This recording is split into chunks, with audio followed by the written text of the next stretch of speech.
Hello guys, my name is Sudhir Ranjan. Today I am going to dictate you a transcription of 80 words per minute. Start. 10 seconds.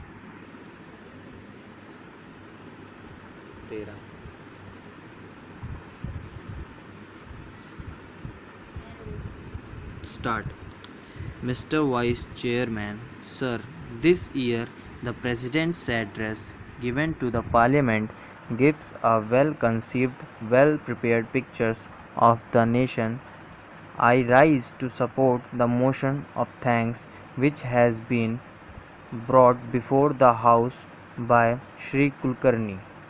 At the outset, he has pointed out that this year has faced several doubts.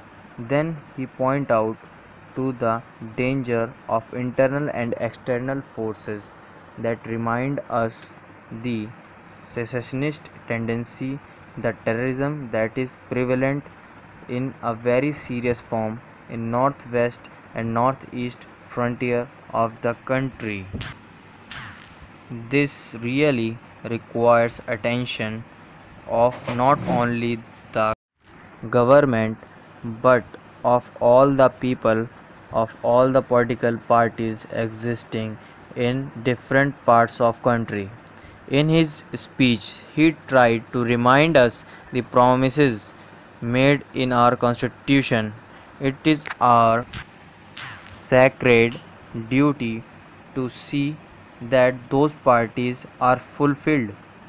He has said that the ideal of circularism and socialism are enshrined in our constitution.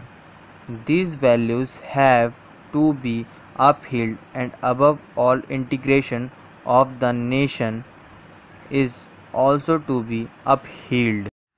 Sir, it is time that we did not discuss matters out of emotion. When we speak emotionally, we forget these goals, we forget reality and rationalism.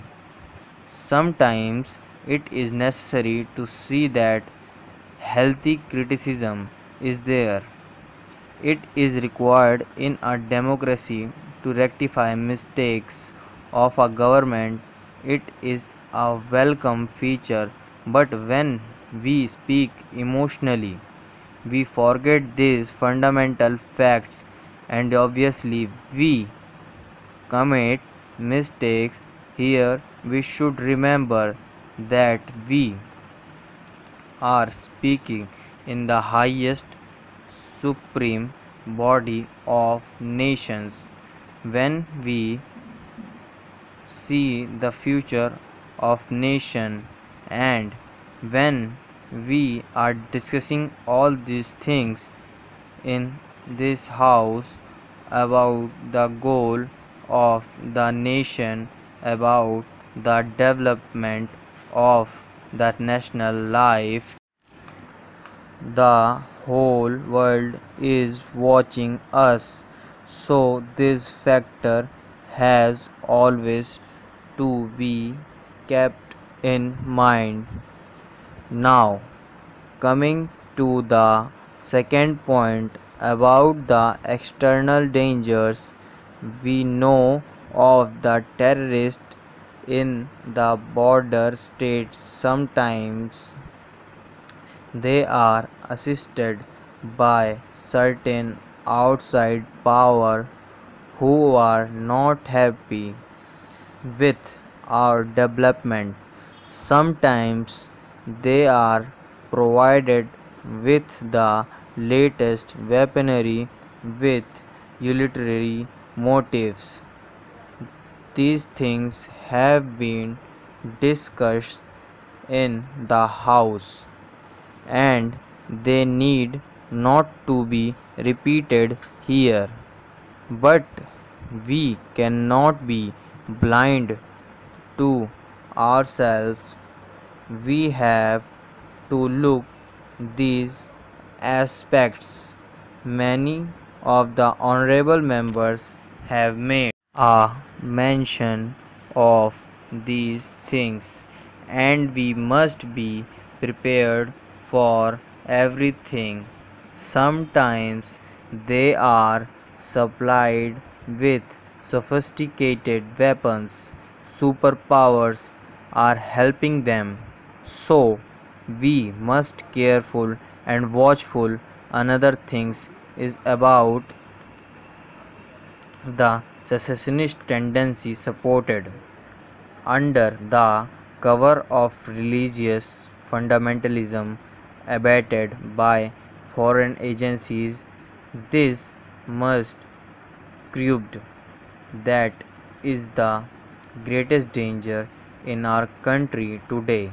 Sometimes chauvinism, religion, and linguistic favorites create very dangerous tendencies, and if we do not think of all these things, they may come out as hydra-headed creatures in future and create many a splitting situation in the national picture, of which we will be blamed in future.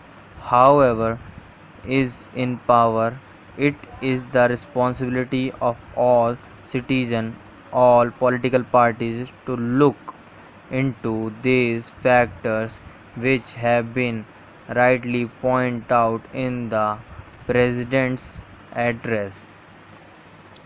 This year we have passed through the greatest drought of century because India had achieved something in green revolutionary. We could come out of it. Out of 35 climatic zones, 23 zones suffered from scanty rainfall and drought, and some part of country faced floods also. There was loss of crops and damage to crops. Production was much less because we had a buffer stock of 23 million tons, which was sound planning, and the Green Revolution had achieved something.